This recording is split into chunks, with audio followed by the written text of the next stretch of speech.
Hey everyone, welcome back to my channel and welcome to today's video all about the Lexy Line gels from Light Elegance. Before we get started, for those of you that don't know me, my name is Jojo. I am a nail professional and have been for almost 16 years now. I bring you weekly videos on YouTube. I also run online masterclasses and I am an official Light Elegance educator within the UK. I've also taught in the USA, in Spain, and today's video I really wanted to focus on the Lexy line, which is the hard gel range from Light Elegance. It's probably what they are most well known for, and for good reason.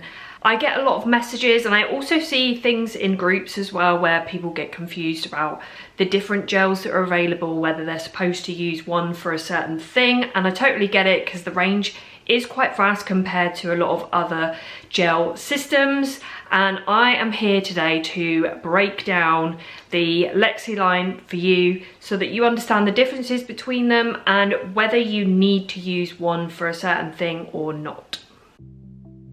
We have 6 gels in the Light Elegance Lexy line of hard gels. We have One Step, we have Manicure, Cool Gel, Extreme, Fibre and Builder, and the first thing that I'm going to do is explain to you the differences in the viscosity between all of these 6 gels. The thinnest viscosity of all the Lexy line is Manicure gel. This only comes in clear and is the runniest of all the gels. It was primarily designed to be used for natural nail overlays. Next up is One Step, and this is like one step up from Manicure gel. That's the way that I remember that it's the next thickest. Not as runny as Manicure, but still very self-leveling.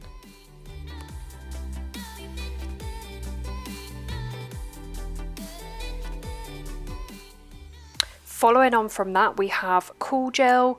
This we're starting to head into the slightly thicker gels. This is a thin to medium viscosity gel. Again, very nice and self-leveling, but slightly thicker than One Step.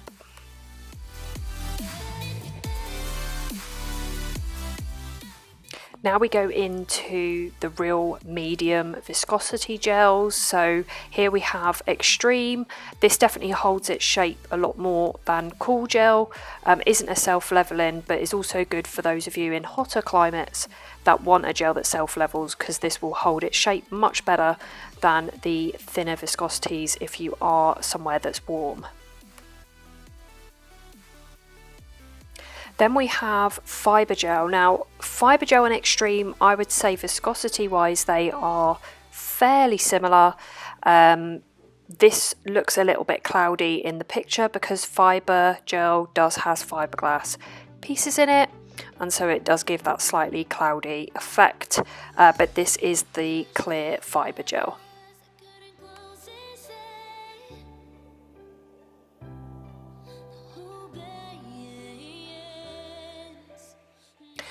And last but not least, we have Builder Gel. Builder Gel is the total opposite end of the spectrum. It is super thick.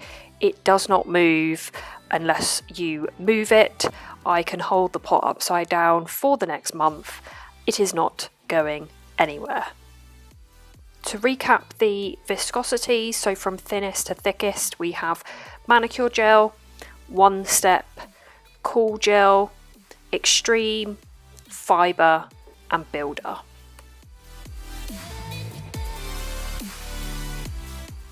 Next I'm going to show you these viscosities on the nail so that you can really see the differences in the self-leveling aspect between the different gels, and I'm going to start with the thinnest and work my way up to the thickest. So starting off with Manicure Gel.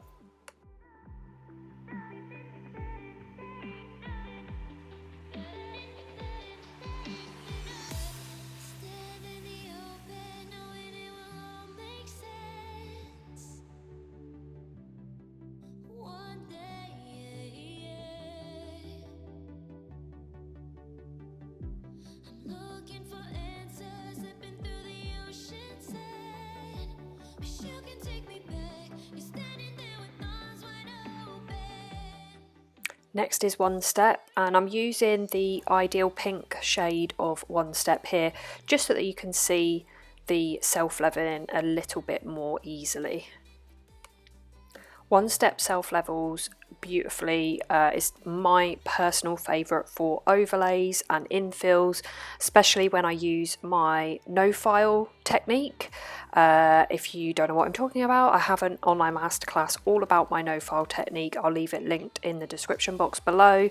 But yeah, I love the self-leveling of One Step. It's great if you like to work on one nail at a time as opposed to more than that, because it does self-level much quicker than the other gels in the line.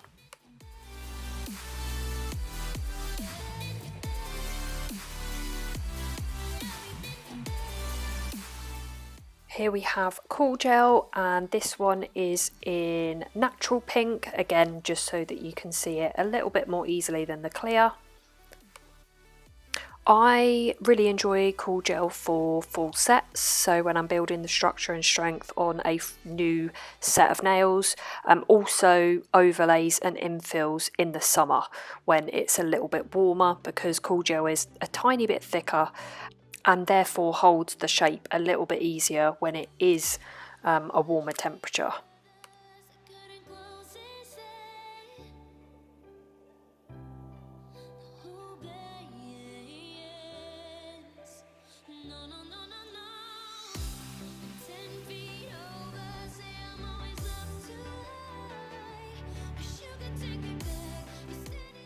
Up next is Extreme, and I am using Soft Pink Extreme, which is my favourite of all of the Extreme gels, mainly because my primary use for Extreme gel is when I do my French ombres, and I use this exact shade.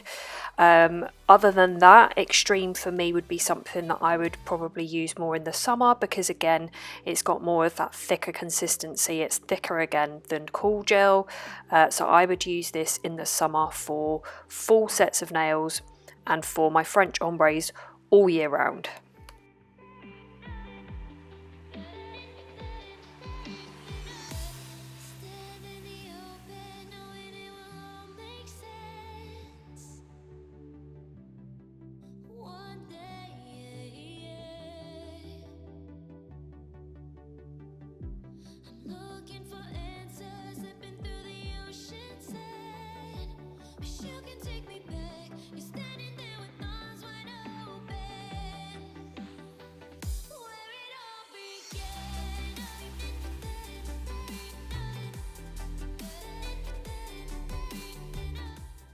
This next one is fibre gel, and I'm using natural fibre, which you may not use on the whole nail necessarily like I am here, but the reason that I'm using this colour is because this is the one from the range. This is the fibre gel that I use the most out of the three that are available. So I think there's natural fibre, clear and natural pink.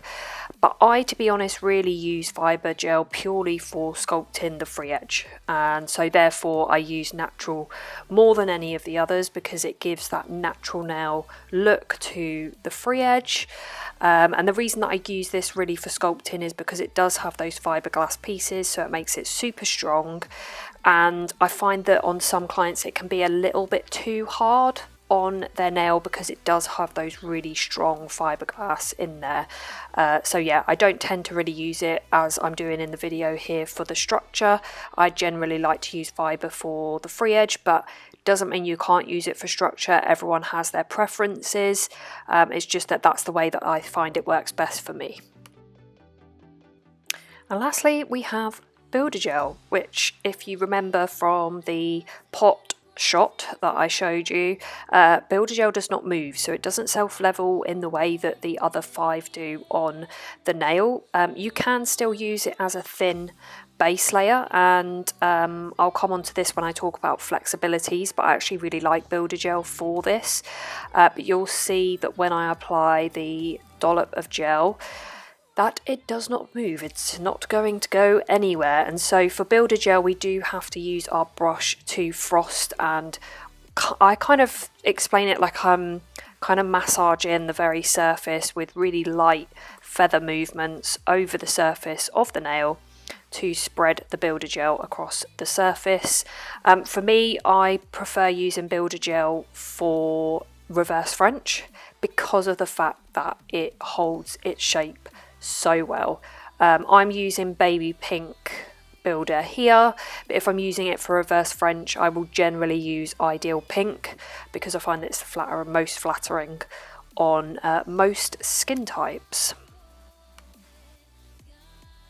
Now we've gone through the thinnest to the thickest thoroughly, I wanted to talk to you about the flexibilities, and this is actually very different to the order of thinnest to thickest. So the first one is the same. So the first one is Manicure. It is the most flexible of all of the Lexy line, but then from there it all changes. So next is Extreme, then we have Builder, then Cool Gel, then One Step, and then Fibre.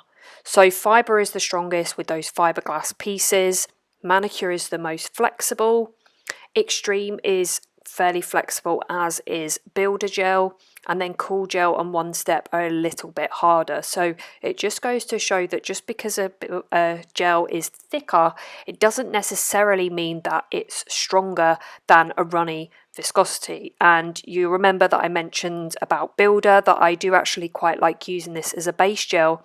If you have clients who tend to get lifting or they get chipping because the product doesn't adhere very well to their natural nail, I find Builder works perfectly on these types of clients because it gives them enough strength, more strength slightly than Extreme, but it gives them a really good amount of flexibility while maintaining that strength. So that is my tip for you with Builder Gel.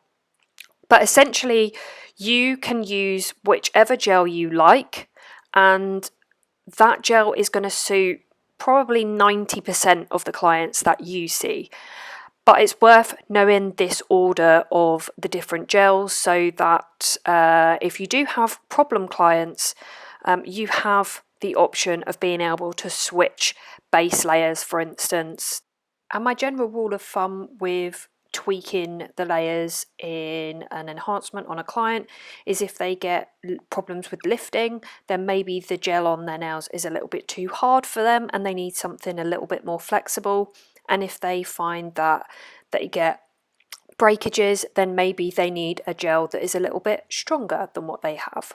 So I always say to my students, pick the gel that you like working with, use that on everybody and see how they go. And you may just find that 10% of clients you need to slightly tweak to personalize the combination for them. And I always explain that to the clients. Let them know that everything you do is personalized for them and their nail types, and you want to work with them to get it just right for them. So there you have the Lexy Line gels. I really hope that this video has helped you to understand a little bit more about the differences between the gels, and ultimately that the decision of which gel you use is really down to you and your preferences. I hope you enjoyed it. I hope it was useful. Please give this video a like if you have found it useful and you have enjoyed it, because it really helps to support my channel. And drop me a comment down below if you found this video useful, if you have any other questions about Light Elegance or the Lexy line. And don't forget to subscribe and hit the notification bell so that you are the first to hear when I upload a new video. So thanks again so much for watching, and I'll see you next time. Bye.